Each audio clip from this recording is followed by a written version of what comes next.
que j'ai trouvé l'amour.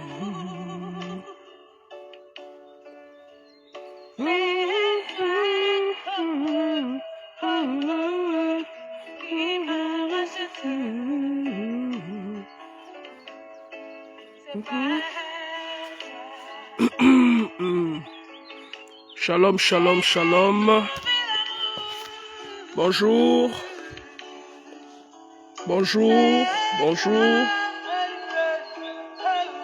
On va attendre que quelques personnes se connectent. Loulou Karen Badjams, bonjour.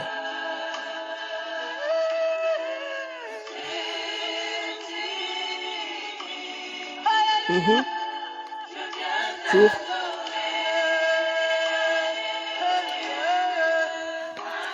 Claude Emmanuel Pembelo. Bonjour, Madame Pembelo. Comment vas-tu?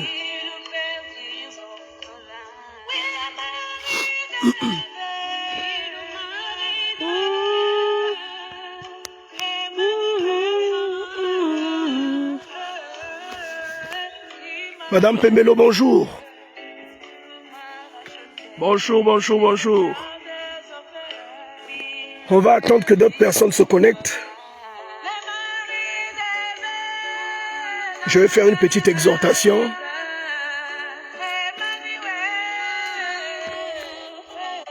Ah, gloire à Dieu. Je sais que tu es quelqu'un de béni. Je sais que Dieu est dans ta vie, Madame Pembelo. Un miracle vivant. Que Dieu te bénisse. Que Dieu te bénisse. Bonjour, bonjour, bonjour.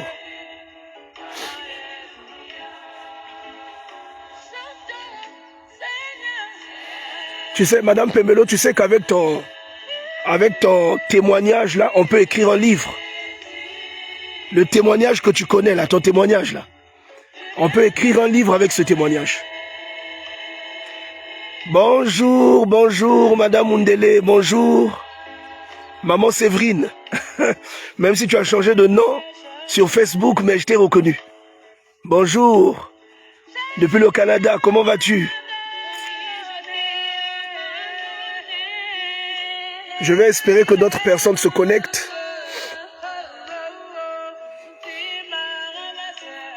En tout cas, lorsque je fais même le point de toutes les personnes qui sont là, si je prends chacun de vos témoignages, on peut écrire des livres avec. Vous êtes la preuve que Dieu existe. Alléluia. Que ce soit Maman Séverine, que ce soit Madame Pembelo, Loulou Karen Badjams. Vous êtes des preuves vivantes.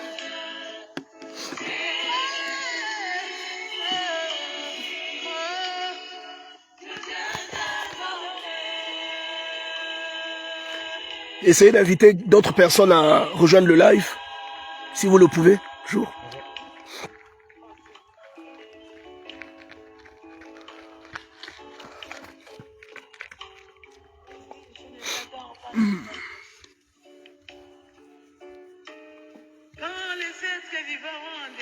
On va faire une petite exhortation. Vous savez que le ministère, Maman Séverine, Madame Pembelo, vous savez que le ministère Bethesda est en train de déménager. Le ministère Bethesda est en train de déménager. Et depuis que nous avons lancé cette opération, nous partons de témoignage en témoignage. Le déménagement du ministère Bethesda est un témoignage vivant. Donc nous partons de témoignage en témoignage. Et je voulais faire une petite exhortation par rapport à cela, afin de booster la foi de quelqu'un, afin de montrer à quelqu'un que Dieu est vivant, le Dieu dans lequel vous croyez, le Dieu qui a réalisé ce que vous savez qu'il a réalisé. Je parlais tout à l'heure de certaines personnes ici. Chez certaines personnes, c'est Dieu qui vous a pris de là où vous étiez et qui vous a emmené là où vous vous trouvez aujourd'hui. Il y a des gens à qui, comme les nous autres là, Dieu a pris ce qui me manquait. Dieu a compensé ou a donné, que ce soit les enfants, que ce soit... C'est-à-dire qu'il y a des gens à qui Dieu a donné des choses extraordinaires ici. Parfois dans ta vie, tu n'aurais pas pensé obtenir ces choses-là. Et Dieu existe, oui. Amen, maman Séverine. Dieu existe, je suis un témoin vivant. Amen. Et moi-même, je suis un témoin vivant. Alléluia. Je suis moi-même un témoin vivant de la grâce de Dieu. Amen.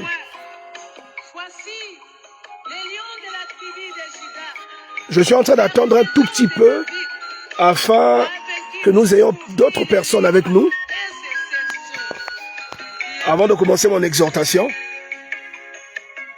Mais en même temps, vous qui êtes là, j'aimerais vous garder là.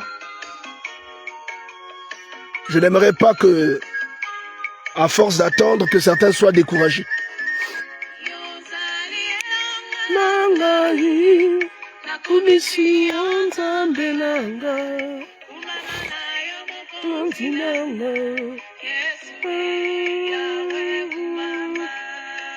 Amen. Pour tout ce que Dieu a fait pour vous, rendez-lui grâce, pardon. Voilà, rendez-lui grâce. Rendez-lui des actions de grâce. Et la première action de grâce, c'est votre vie. Donnez votre vie à Jésus. Donnez votre vie à Dieu. En quoi faisant? Pas uniquement en partant à l'église, mais surtout en devenant une meilleure personne. En devenant une personne tolérante. Une personne remplie d'amour. Devenez une personne meilleure. Une personne qui pense aux autres. Une personne qui recherche les intérêts du Seigneur. Qui recherche la justice de Dieu. Pour ce que Dieu a accompli pour vous. Alléluia. Pour ce que Dieu a accompli pour vous, manifestez de la gratitude en devenant une meilleure personne, en devenant une bénédiction pour votre Dieu. Amen. Amen. Si hier on avait dit que vous étiez quelqu'un de méchant, Dieu n'a pas pris en compte votre méchanceté et il vous a fait du bien. Alors que hier vous étiez identifié comme quelqu'un de méchant. Mais aujourd'hui Dieu vous a fait du bien. Lorsque vous lisez Matthieu chapitre 6, vous voyez comment Dieu nous exhorte à imiter sa façon de faire, à nous aimer les uns les autres. Il n'y a aucune somme que vous donnerez à Dieu qui pourra compenser le bien qu'il vous a fait. La chose qui a le plus de valeur, c'est votre cœur. Donnez votre cœur à Dieu. Alléluia. Donnez votre cœur à Dieu. Ça, c'est quelque chose que je tenais à dire. On donne son cœur à Dieu en devenant une meilleure personne. Amen. Une meilleure personne. En devenant utile au royaume. Il y a des personnes, on avait dit, elles ne pourraient pas concevoir. Mais aujourd'hui, ces gens-là ont des enfants. Voilà. Aujourd'hui, ces gens-là ont des enfants. Et je donne le témoignage que même ma propre femme, on avait dit qu'elle ne pouvait pas concevoir. Mais aujourd'hui, elle est maman. Dieu est extraordinaire. Dieu est puissant. Dieu est redoutable. J'aimerais que tu t'accroches à ce Dieu-là. Ce Dieu-là, lorsqu'il donne une instruction, lorsqu'il confie une mission, lorsque l'initiative vient de lui, tout ce que tu vas faire, tu remarqueras la main de Dieu. Tu constateras l'accompagnement, l'assistance. Quand vous lisez, j'aime citer cet exemple, Genèse chapitre 37, vous voyez Joseph qui est vendu par ses frères. Et vous vous rendez compte que c'était le chemin que Dieu avait tracé pour lui, parce que ce que Dieu lui avait annoncé s'accomplit derrière cet acte ignoble, motivé par la haine de ses frères. Ah, je comprends, Madame Pemelo. Que Dieu te bénisse. Je sais qu'une fois à la maison, tu pourras nous rattraper. Tout ce que j'ai à dire de principal à quelqu'un, c'est de donner son cœur à Dieu. Donnez votre cœur à Dieu. Amen. Et pour cela, vu que nous sommes déjà à quoi? Je ne sais plus, ça fait combien de temps, je ne sais pas exactement depuis quand nous sommes en train de parler. J'aimerais donner une petite exhortation. Tu vas ouvrir ta Bible là où tu es, Exode chapitre 25. Dieu est l'initiateur de tout ce que nous pouvons constater sur cette terre. Et même lorsque vous voyez une œuvre grandir, une œuvre prospérer, une œuvre progresser, et que vous voyez les fruits, même de la part des personnes qui sont en train de conduire cette œuvre, c'est là une preuve que Dieu est l'initiateur de cette œuvre. Si vous voyez de l'amour dans cette œuvre, si vous voyez de la tolérance dans cette œuvre, c'est la preuve. Si vous voyez des personnes qui conduisent cette œuvre mettre l'accent non sur le fait de prêcher la parole seulement, mais surtout sur le fait de transformer des vies, en commençant par leur propre vie. Une œuvre qui vient de Dieu ne fait pas seulement du bruit. Une œuvre qui vient de Dieu transforme des vies. Elle impacte des vies. Une œuvre qui vient de Dieu n'est pas constituée d'actes de précipitation. Une œuvre qui vient de Dieu attend les instructions de Dieu. C'est ce que je voulais te dire aujourd'hui. Je répète, une œuvre qui vient de Dieu n'est pas dans des actes de précipitation, mais elle attend les instructions de Dieu. Progressivement, pas à pas. Dieu est apparu à Moïse dans Exode chapitre 3. Alléluia. Exode chapitre 3, Dieu est apparu à Moïse. Il a fait un chemin avec lui jusqu'à Exode chapitre 12. Jusqu'à Exode chapitre 14. 12, ils sortent de l'Égypte. 14, ils traversent la mer Rouge. 15, ils sont de l'autre côté. Ils sont en train de chanter des adorations. Exode chapitre 19. Dieu donne rendez-vous à Moïse sur la montagne. Le Dieu qui les a pris de l'Égypte et qui les a fait sortir. Ce Dieu-là les a donné rendez-vous sur le Sinaï. Et une fois sur le Sinaï, Moïse a reçu des consignes. Alléluia. Moïse a reçu des consignes. Et j'aimerais prendre cela comme exemple ou comme exhortation pour toutes les personnes qui ont été appelées par Dieu à réaliser quelque chose. Il est important de marcher selon les instructions du Seigneur. Il est important de marcher pas à pas selon les instructions de notre Dieu. Et vous allez voir que après que Dieu ait parlé à Moïse dans Exode chapitre 19 et chapitre 20, qui lui ait donné les oracles vivants, vous allez remarquer une chose qui va se passer. Dans Exode chapitre 25, si tu es là, tu ouvres ta Bible, Exode 25, nous allons regarder quelque chose ensemble. Le Seigneur veut bâtir un tabernacle. Amen. Il veut bâtir un tabernacle. Et il va instaurer toute une planification. Il va instaurer toute une organisation afin de rendre cela possible. Dieu, il confie à des êtres humains des projets. Il confie des projets à des êtres humains dans l'espoir que ces projets-là deviennent des bénédictions, en quelque sorte. Je ne sais pas. Bonjour à toi, esprit et corps. Bonjour à toi, grâce divine. Bonjour, madame. Bonjour, bonjour, bonjour. Esprit et corps. La casquette. Grâce divine, tu veux la casquette? Regarde ce qui est écrit dessus. Ministère Bethesda. La prochaine fois, je ferai le live avec mon polo ministère Bethesda. Un peu comme vous faites là, quand vous faites les cultes avec vos polos ministère Bethesda.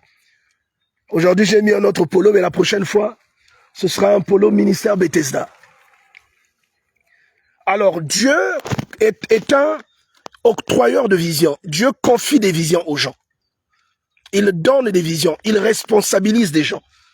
Et en les responsabilisant, il les connecte à d'autres personnes afin de réaliser ces visions-là.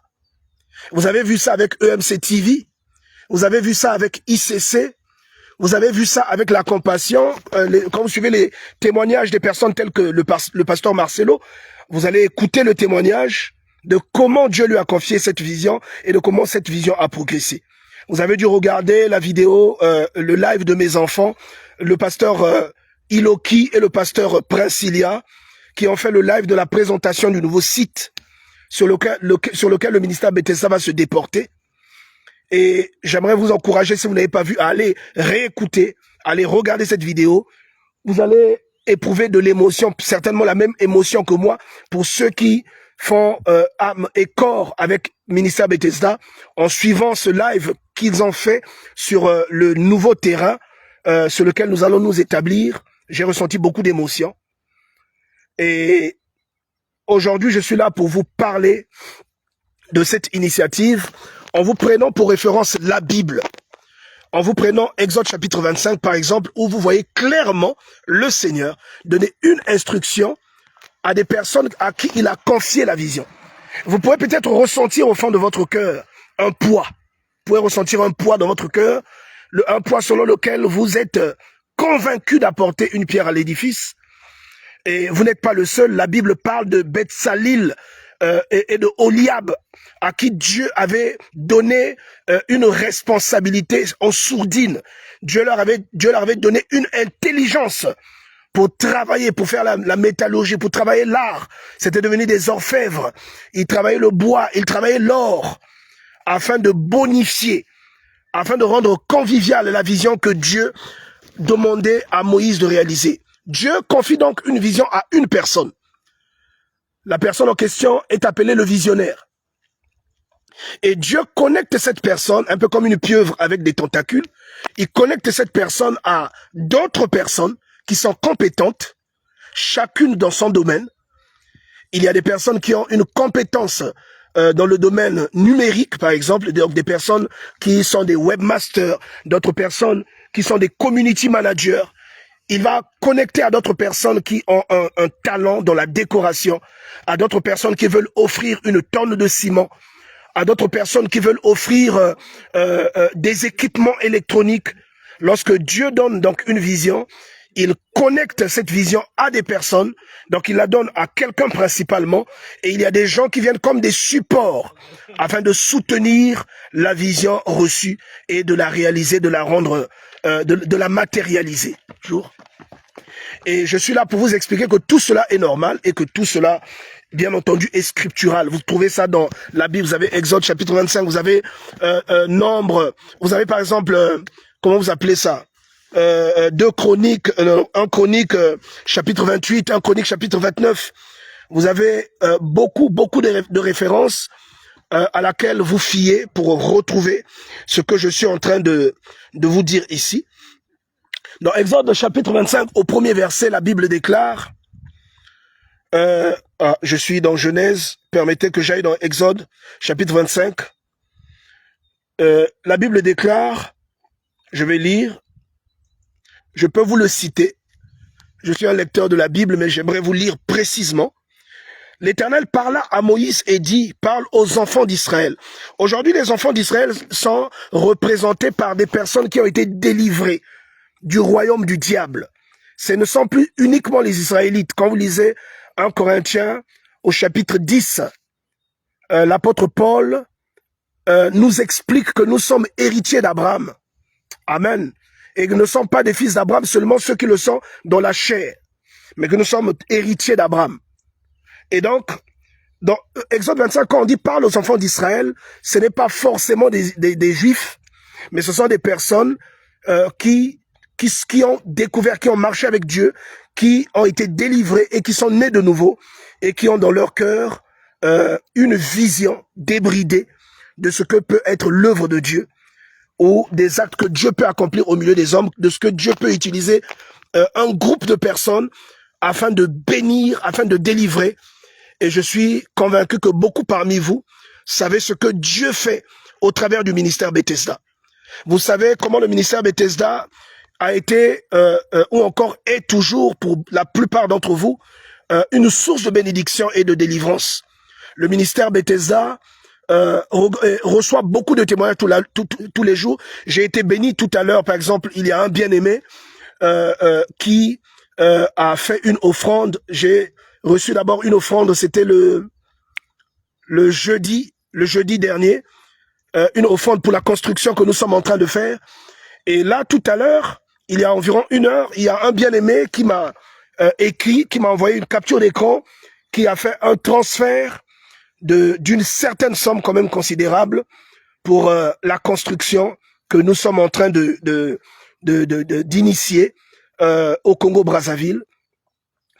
C'est des bien-aimés. Il y en a un qui nous a fait vraiment une magnifique offrande qui se trouve en Italie. Un autre nous l'a fait ici depuis la France. Il y en a d'autres qui le font depuis le Congo. Et pourquoi pas, vous qui êtes au Canada aussi, nous attendons également votre empressement. Nous attendons que vous arrachiez cette bénédiction. Exode 25 donc déclare, parle aux enfants d'Israël, dis-leur de m'apporter une offrande. Ça, vous voyez que c'est pas un être humain qui le dit, mais c'est Dieu qui le dit à Moïse. Il dit, parle aux enfants d'Israël, dis-leur de m'apporter une offrande. Et après le point virgule, regardez ce qu'il dit. Il dit, vous la recevrez pour moi de tout homme qui la fera de bon cœur. Donc, Dieu insiste sur le fait que l'offrande que lui, il attend, l'offrande pour laquelle on doit construire le tabernacle, il dit que vous la recevrez de toute personne qui la fera de bon cœur. Et j'aimerais t'encourager à saisir cette occasion. Je ne sais pas ce que tu as déjà fait pour le Seigneur, en sachant que nous avons une organisation bien structurée au ministère Bethesda. Ce n'est pas l'apôtre Théo qui gère les finances, loin de là. L'apôtre Théo n'aime pas les problèmes. Nous avons une trésorerie, nous avons un compte bancaire, nous avons des numéros de téléphone pour ceux qui sont au Congo, afin de leur permettre de faire des transferts, Mobile Money, Airtel Money. Et nous avons un RIB ici pour ceux qui sont ici en France, ou encore ceux qui veulent utiliser Western Union pour envoyer directement auprès de notre huissier, parce qu'effectivement nous avons un huissier qui s'occupe de ça. Pour vous dire que si jamais vous faites une offrande pour soutenir l'œuvre, pour soutenir l'initiative que le Seigneur nous a ordonné pour ceux qui étaient à Bethesda l'année passée, il y a un culte que j'avais fait au mois de juillet, où j'avais donné le témoignage que le Seigneur me demandait de changer de direction. Et j'avais donné beaucoup de détails. Et vous voyez que c'est ce qui est en train de s'accomplir aujourd'hui. Et donc, nous faisons les choses sérieusement avec l'assistance de Dieu. Donc, pour ceux qui veulent participer, mettre leur main à la pâte, comme ce fut le cas pour Moïse ici, Exode 25, parle aux enfants d'Israël, dit le Seigneur, dis-leur qu'ils m'apportent une offrande. Vous la recevrez pour moi de tout homme qui la fera de bon cœur. Voici ce que vous recevrez d'eux comme offrande: de l'or, de l'argent et de l'airain, des étoffes teintes en bleu, en pourpre, en cramoisi, du fin lin, du poil de chèvre. Et tout ce qu'il cite ici sont des choses de luxe. De l'huile pour le chandelier, des aromates pour l'huile d'onction et pour le parfum odoriférant, des pierres d'onyx et d'or, des pierres pour la garniture de l'éphod et du pectoral. Tout ce qu'il est en train de citer concerne la maison de Dieu qui va être bâtie. La prochaine fois que je vous parlerai du livre des Chroniques. Je vous parlerai du deuxième livre, du premier livre des Chroniques. Je vous parlerai au chapitre 28, également du chapitre 29, où vous voyez David dire que pour l'amour qu'il a pour son Dieu, il a pris sa fortune. Oh, bien aimé, laissez. Il y a des gens qui sont pas prêts à écouter cela. Parce qu'il y a des personnes qui vont écouter, qui vont croire qu'on baratine les gens. Des gens qui n'ont aucune révélation de la parole de Dieu, qui ne savent pas comment cela fonctionne. Donc j'aimerais vous encourager à aller parcourir les références que je vous ai données et à le faire de bon cœur afin de soutenir. La vision peut être reçue et une fois que la vision est reçue, il y a des personnes qui sont connectées à la vision. Bonjour. Il y a des personnes qui sont connectées à la vision afin de la matérialiser, afin de la rendre concrète, de sorte que cette vision qui était petite devienne beaucoup plus grande, qu'elle devienne une source de bénédiction plus grande qui va atteindre beaucoup d'autres personnes. Aujourd'hui, elle atteint quelques personnes. La plupart du temps, ce sont des personnes qui ont été personnellement délivrées, qui ont expérimenté quelque chose avec le Seigneur. Partagez ce live, s'il vous plaît. Il y a des gens qui ont expérimenté quelque chose avec Dieu et cette vision, bien aimée dans le Seigneur, ces personnes-là se sentent concernées directement à cause de ce que Dieu a fait pour elles. C'est des gens qui avaient des problèmes, nous avons prié, ils ont été restaurés. Des gens qui avaient des difficultés, nous avons prié, Dieu les a délivrés. Des gens qui étaient désespérés, ils ont écouté nos dévotions matinales, ils ont écouté les édifications que nous faisons tous les jours. Comme vous le savez, le ministère Bethesda fait des édifications tous les jours. Nous publions des statuts, toute la communauté publie des statuts et il y a des gens qui sont édifiés. Quelqu'un m'a dit un jour, il m'a dit, apôtre, je voulais tromper ma femme. Et j'ai écouté un de tes statuts, une de tes exhortations que tu fais depuis 5 ans déjà aujourd'hui, tous les jours sans manquer un seul jour. J'ai écouté cette exhortation et je me suis ressaisi. J'ai dit, je ne tromperai pas ma femme. J'avais un rendez-vous, la personne a dit, j'avais un rendez-vous avec une fille qui travaille avec moi. Et quand j'ai écouté ton édification, j'ai dit, je ne tromperai pas ma femme. Est-ce que vous voyez comment des petites édifications qui, en apparence anodines, peuvent toucher et impacter la vie de certaines personnes? J'ai un fils qui est au Congo, non, je pense qu'il est même ici, qui avait des problèmes avec sa femme, sa famille est ici en France. Il avait des problèmes avec sa femme, il ne se parlait plus. Il a écouté une édification du ministère Bethesda sur le mariage et l'harmonie du couple. Il a pleuré, il a déposé l'édification pour que sa femme écoute. Ils ont fait la paix, ils se sont réconciliés. Et ce que sa femme avait cessé de faire, elle a recommencé à le faire. Je connais un autre couple qui est ici, qui vit à Nantes. Ce couple-là, pareil. Et ils étaient sur le point de se séparer. Et ce sont des gens qui suivent régulièrement ce que nous faisons. Et ce couple a écouté une édification sur notre groupe WhatsApp Ministère Bethesda et le mari a été édifié. Le mari a envoyé la prédication depuis qu'il a pris le lien sur YouTube, sur notre chaîne YouTube Ministère Bethesda.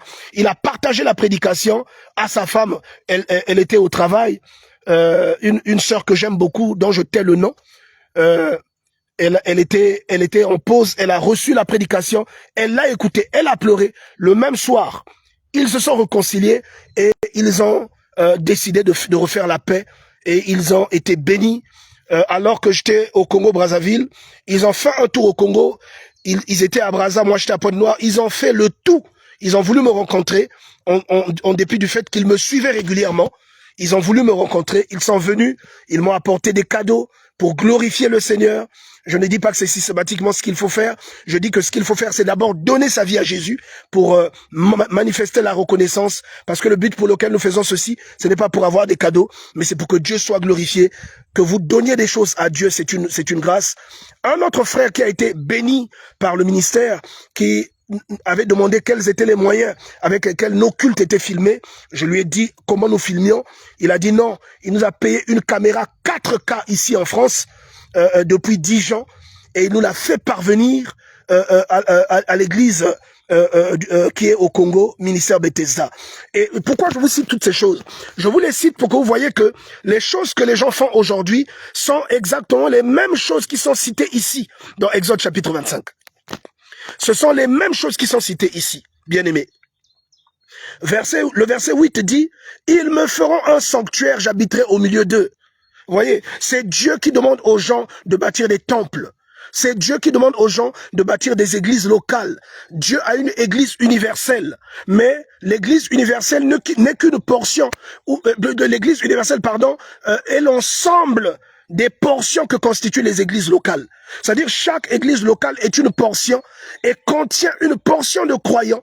Je ne dis pas que tous ceux qui prient seront sauvés, mais ceux qui ont un cœur qui aime les autres, qui ont vraiment rencontré Dieu, qui pardonnent facilement, qui savent lâcher prise, qui savent se faire petits, qui regardent l'intérêt des autres. Ceux-là, bien-aimés dans le Seigneur, le jour de l'enlèvement, 1 Thessaloniciens chapitre 4, verset 16, seront enlevés avec le Seigneur. Et je vous dis que c'est de cette église dont il est question quand je parle de l'église universelle. Mais les personnes qui seront enlevées n'appartiennent pas uniquement à une église physique, 4 murs et un toit, mais elles appartiennent à cette église universelle. Et chacune de ces personnes appartient à une église locale dans Ministère Bethesda. Mon souhait à moi est que tous ceux qui sont dans le ministère Bethesda soient enlevés. C'est ma prière, je prie pour cela tous les jours. Et bien-aimés dans le Seigneur, c'est Dieu qui établit des églises locales afin de drainer des gens, afin que ces églises locales deviennent des sources de bénédiction et d'inspiration pour d'autres personnes qui sont autour de nous, afin qu'elles aient de l'impact. C'est Dieu qui occasionne cela, bien-aimés dans le Seigneur. C'est Dieu qui suscite cet impact. Et donc, j'aimerais, bien-aimé, encourager quelqu'un qui est touché par le Seigneur, qui prend en compte cette consigne que le Seigneur donne. Il dit, demande-leur de me faire une offrande. Il dit au verset 8, ils me feront un sanctuaire, j'habiterai au milieu d'eux. Vous ferez le tabernacle et tous ses ustensiles d'après le modèle que je vais te montrer. Est-ce que vous voyez ça? Et donc c'est Dieu qui est l'instigateur, c'est lui qui est l'initiateur. Alléluia. Attendez, est-ce que le logo ministère Bethesda se fait voir?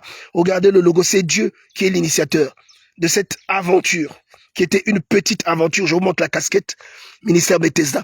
Une petite aventure, une petite œuvre timide qui aujourd'hui est en train de prendre des proportions conformes à la vision de Dieu, à la volonté de Dieu pour son peuple. Et je pense que le ministère Bethesda ne sera pas uniquement une bénédiction pour le Congo, mais que le ministère Bethesda sera une bénédiction pour la terre entière.